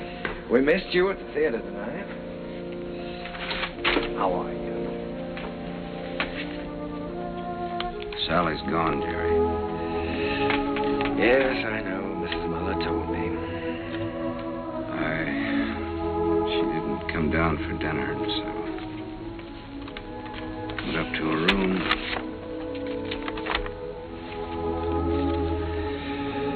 Dear Daddy, I'm going out on my own. Don't worry about me. Someday you'll be proud of me. I'll always love you. P.S. Tell Uncle Jerry I still love him. It's all my fault, Jim. I shouldn't have suggested that she'd be in the show. No, Jerry. Sally is Sally. It's time both of us faced that. Yes, I know, but I think I heard her. Well, she's got spunk, all right. Jerry, she's young. She's way too young to be out on her own. Well, now, look, Jim, don't you worry about this. I'll bring her back. I wish you'd do that. I promise you I'll try my utmost. Yeah, just as soon as you can. Good night, Jim. Why don't you get back into bed and get some rest? Yeah. I left no stone unturned trying to find Sally. Personal ads, private detectives. But the answer was always the same. No one had seen her. It was a futile hunt. I tried to keep Jim's hopes alive, but I think he knew. And then, one night... Please don't mention that I telephoned.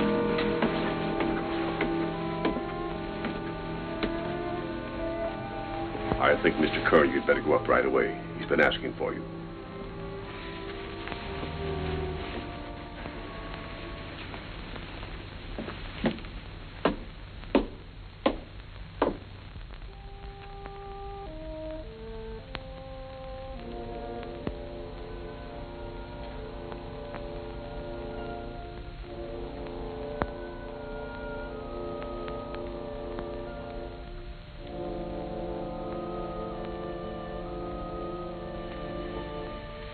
Jim.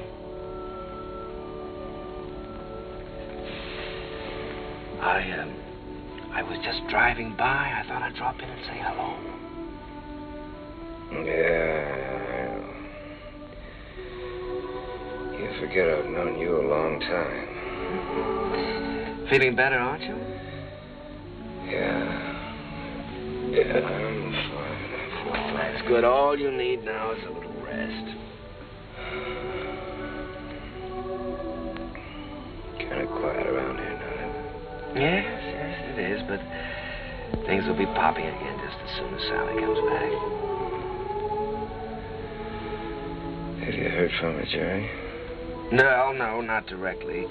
But I've got a couple of very good leads. I've got a hunch they won't be very long now. Then I'm going to see to one thing, Mr. Hessler.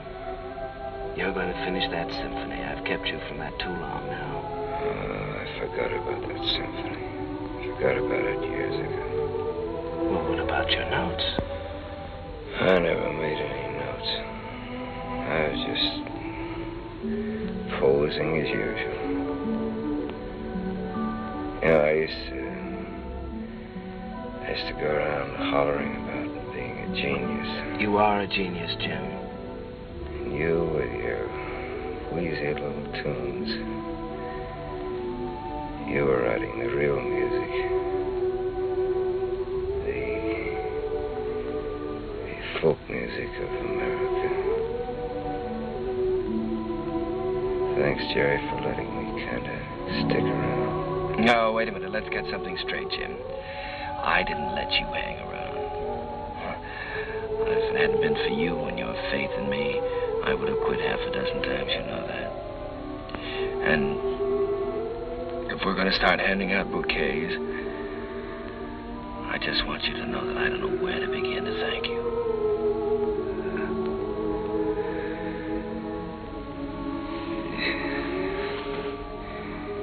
You're a great man, Jerry. It's been a privilege getting in on that music. It's been a lot of fun. Now, let's not talk that way, Jim. In a couple of weeks, you'll be back at that piano, screaming for more and more brass.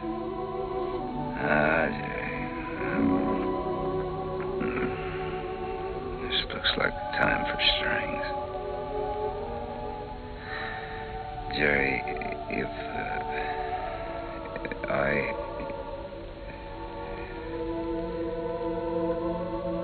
want you to look after Sally for me. Jim, you're going to be all right. So is Sally. In a couple of weeks, why, we'll be laughing about this.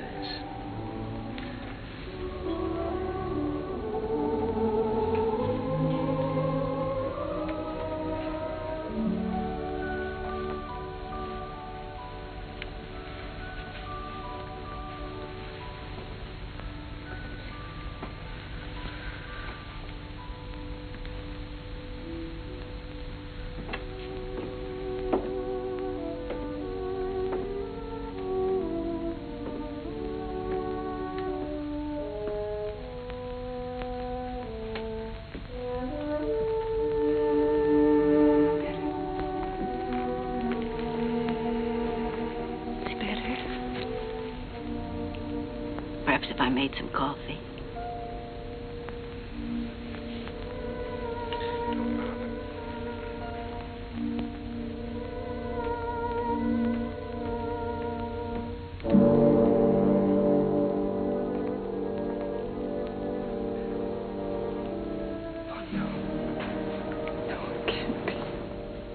Mr. Kern had hardly closed the door when he...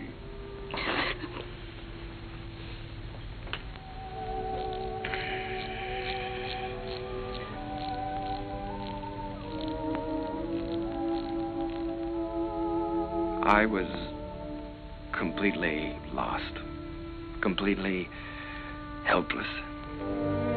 Jim was gone, and I had failed him, was still failing him. I'd lost a world with Jim's passing, and everywhere I walked with ghosts, reliving lost hours, pacing a world of memories. I couldn't even think in terms of music.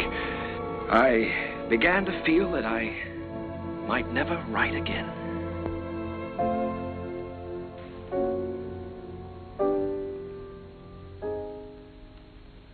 How long has this been going on? For weeks, Oscar. Ever since Jim died. He's a score to write, and he hasn't done one song. Well, that certainly doesn't sound like Jerry. He seems to have completely lost heart. Have you had any word of Sally? No, but he has every friend he ever had in show business looking. Well, don't worry about it. She'll turn up.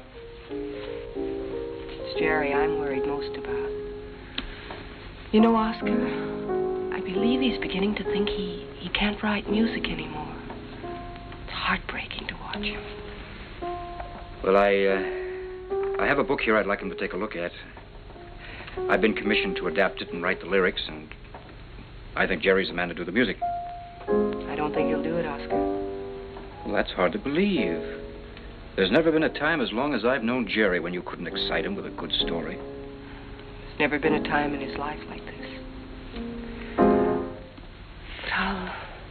But you can try, and I'll tell him you're here.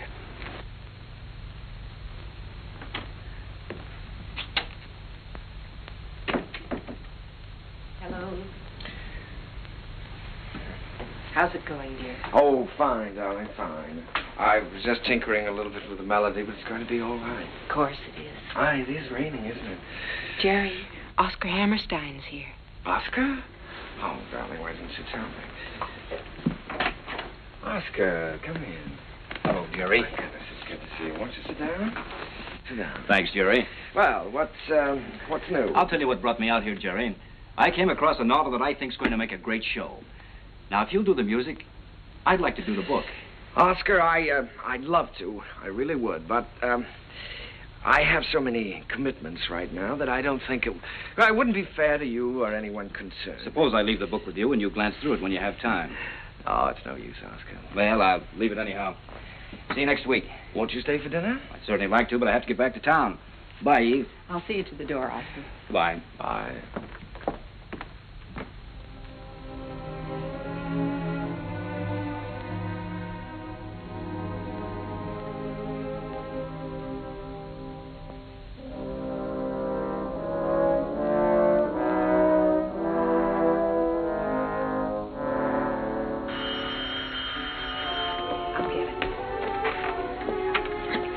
Hello? This is Mrs. Kern. Oh, just a moment, Mr. Kelly. Jerry, it's Arthur Kelly. He's got news of Sally. Hello, Arthur. Yeah. Oh, that's wonderful. In Memphis? What was the name of that club again? Club Elite, all this week. Yes, well, I'll get right on it. Thank you very much, Arthur. Sally is singing at the Club Elite in Memphis all this week. Oh, that's wonderful. Shall I pack a bag for you? Yes, darling, you do that and I'll call and make reservations.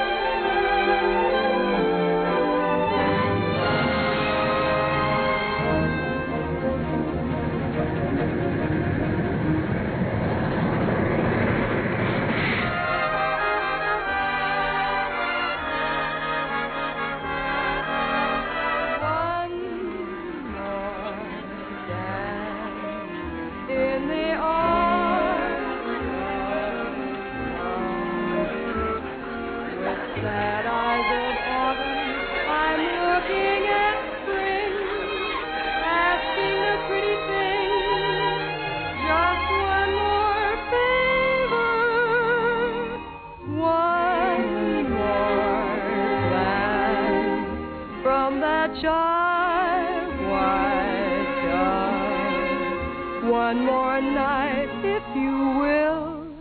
One more flight, one more thrill.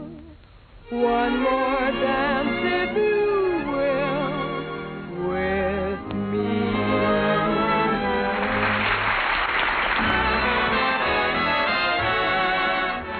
Will you dance with me? Oh, no, thank you. No. Go ahead and dance with us, No, Charlie. thank you. Go ahead. Charlie. Will you dance with me? I sure will, baby. What's this? Sit down.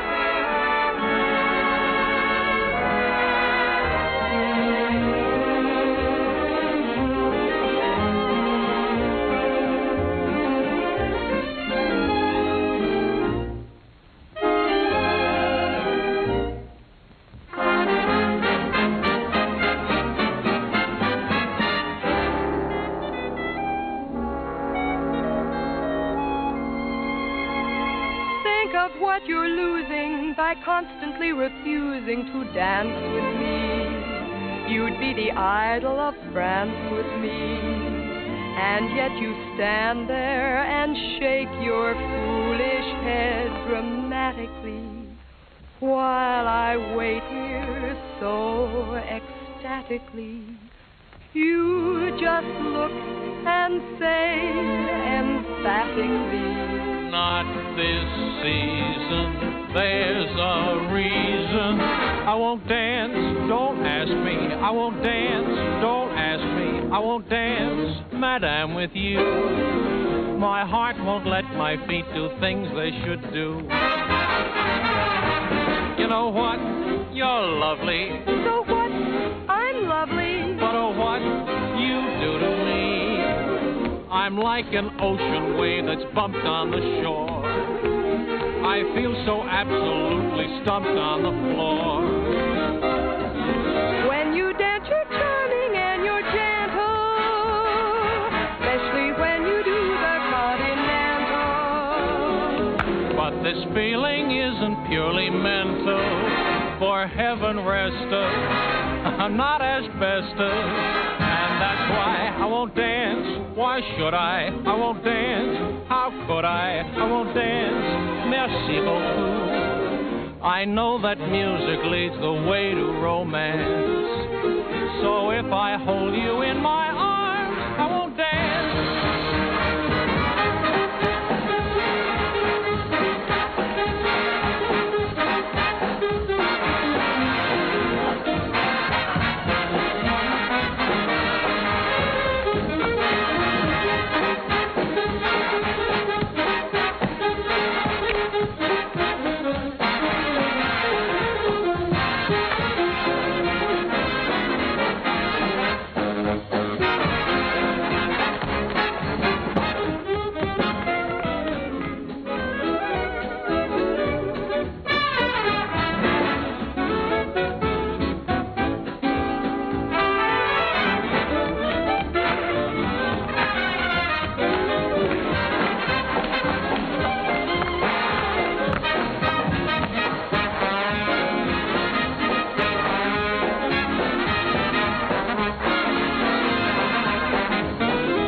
Sally. Uncle Jerry.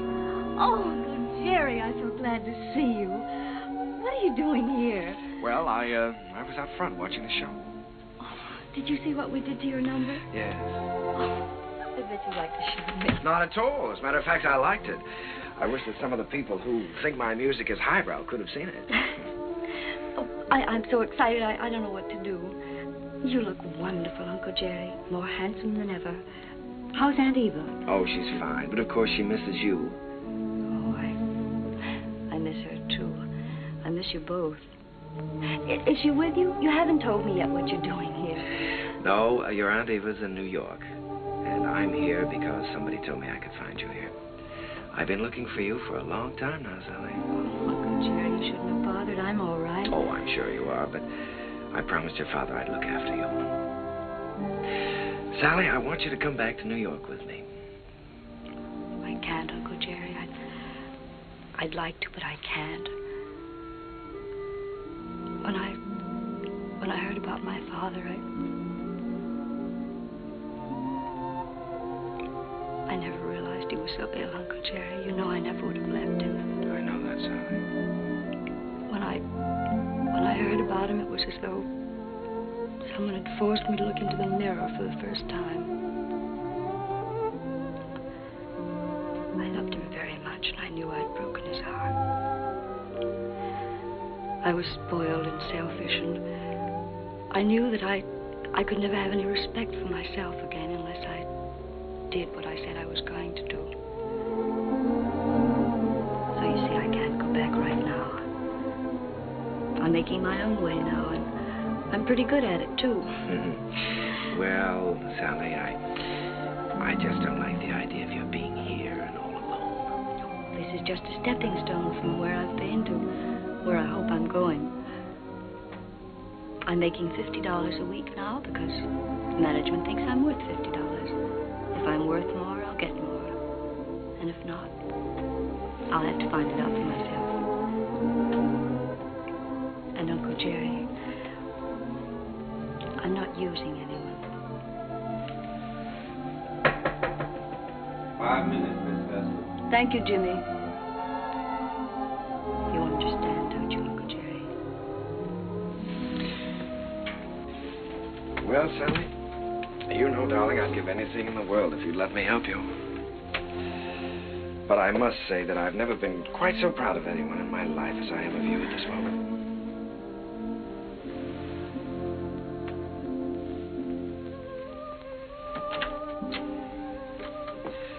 Good luck, darling.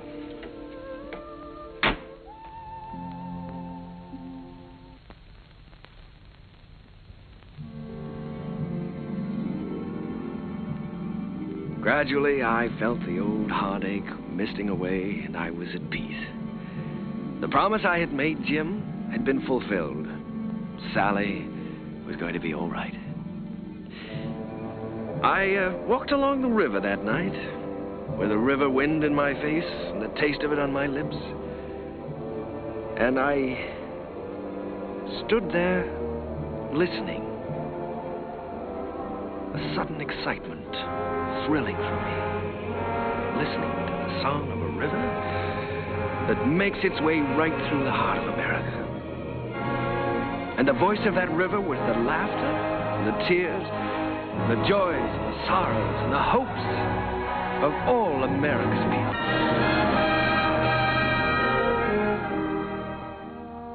Well, Joe, that's my story. It's too bad Mr. Hessler couldn't have been there tonight, Mr. Kane. Oh, he was there, Joe. He'll always be a part of any music I ever write. Whatever happened to Miss Sally? Well, I don't know exactly. She's on her own now. Maybe I'm just getting tired of something, but ever since Jim's been gone, I feel like everything is sort of ending for me. Maybe my music is ending too, Joe. Ending? After that show tonight? Hey, I gotta get you back to the Waldorf. You got some vows to take. No, sir, Mr. Kane. Your music ain't ending for you. In my opinion, it's just the beginning.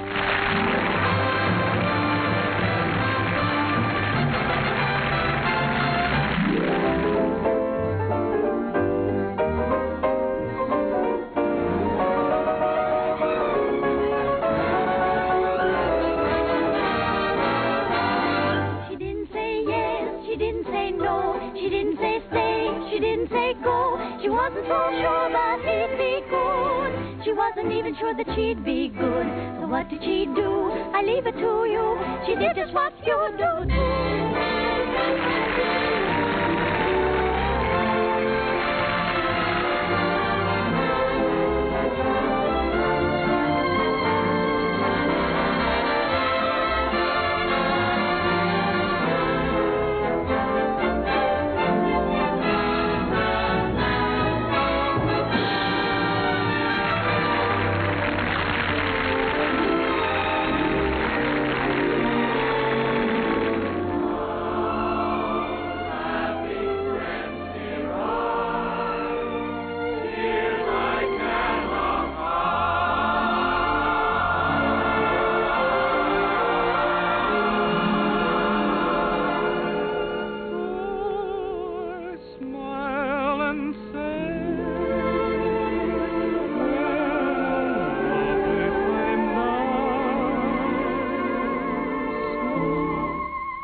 I heard the laughter of her heart in every street cafe.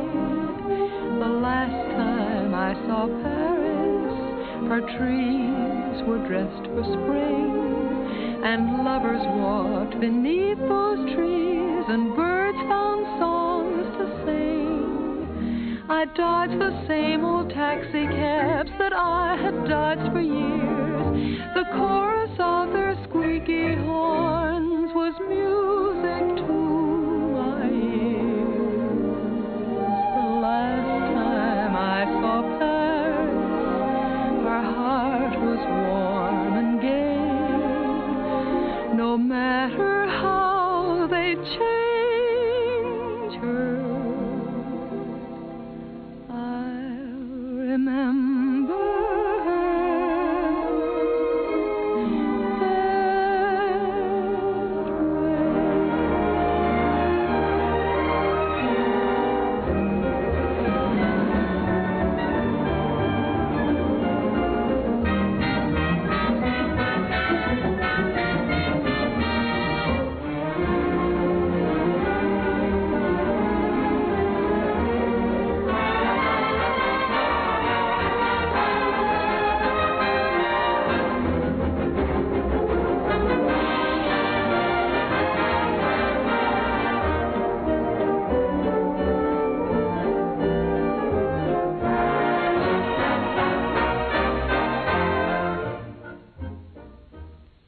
Do sit down, Mr. Kern. Oh, you sure we won't be in the way? Oh, certainly not. Not at all.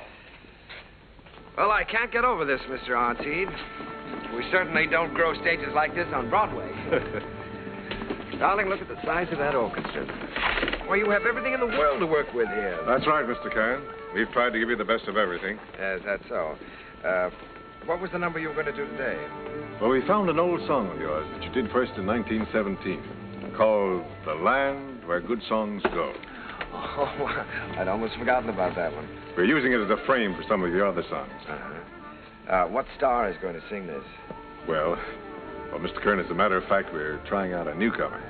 Oh, a newcomer. This girl did a test for us in New York, and it impressed us, so we flew her out here.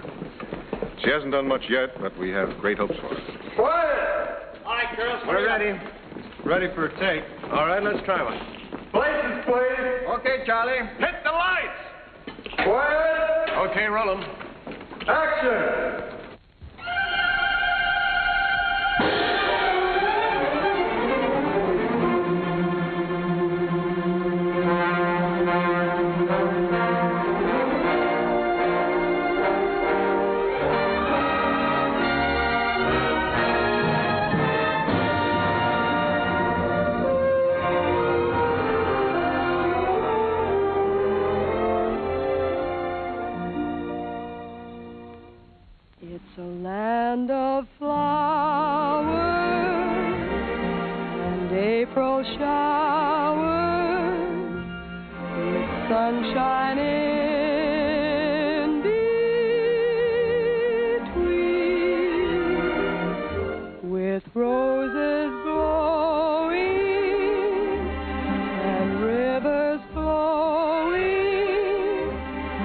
grasses growing green. No one has Like her, Mr. Carroll? Like her? I love her. I'd rather hear her sing one of my songs than anyone else in the world. Wouldn't you even? And I wish someday I could find my way to the land where the good songs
one day, and now that dream is here beside me.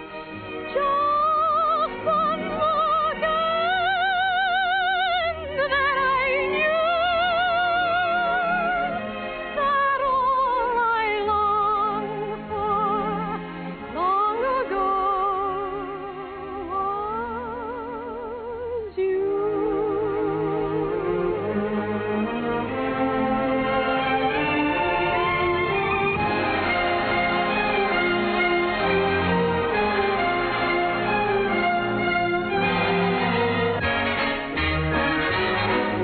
A fine romance, my friend. This is a fine romance with no kisses. I might as well play bridge with my old maid Ann. I haven't got a chance. This is a fine romance.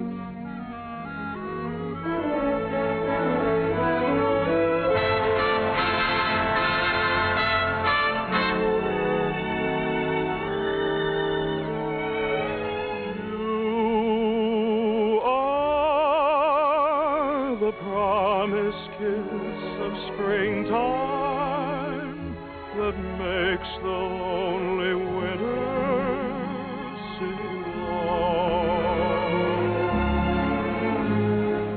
You are the breathless hush of evening that trembles on the brink of a lovely song. You are the angel glow that lights a star. The dearest things I know are what you are.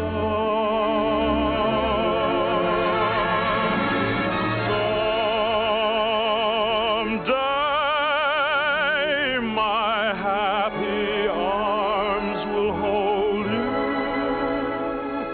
and someday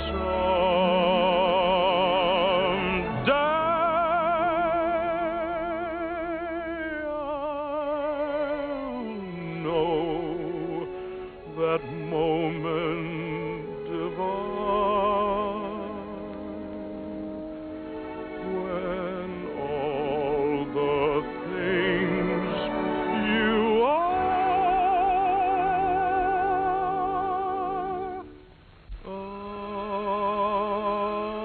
mine.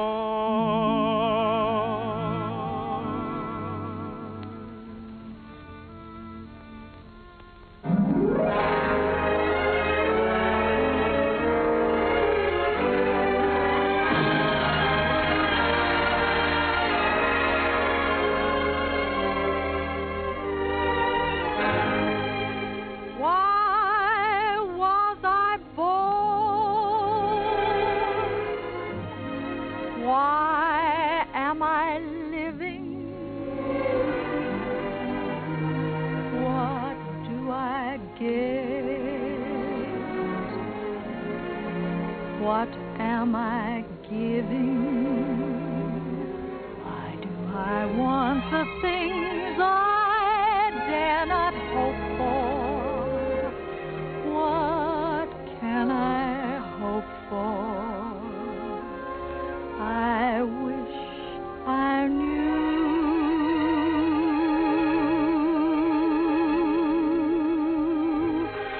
Why do I try to draw you near me? Why do I cry? You never hear me. I'm a poor fool, but what can I do?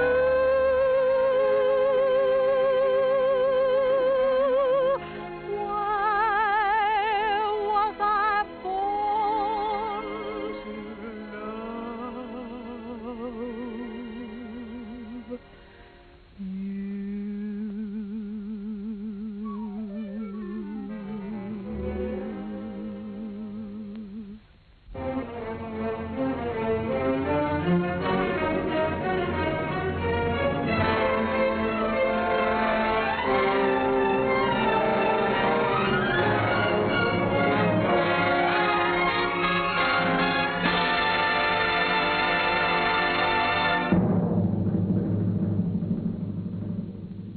Old Man River, that old man River, he must know something, but he don't say nothing. He just keeps rolling. He keeps on rolling along.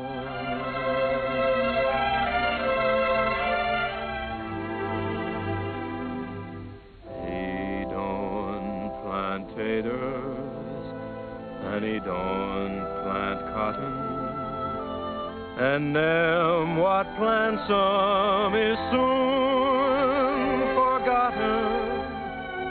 But Old Man River just keeps rolling along.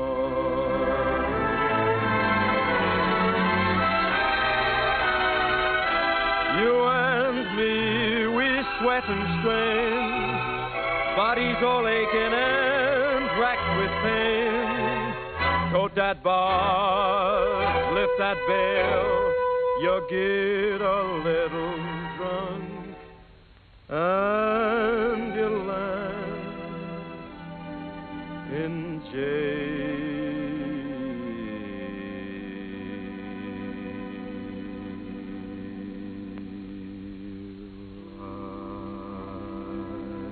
Gets weary and so sick of trying. I'm tired of living, but I'm feeling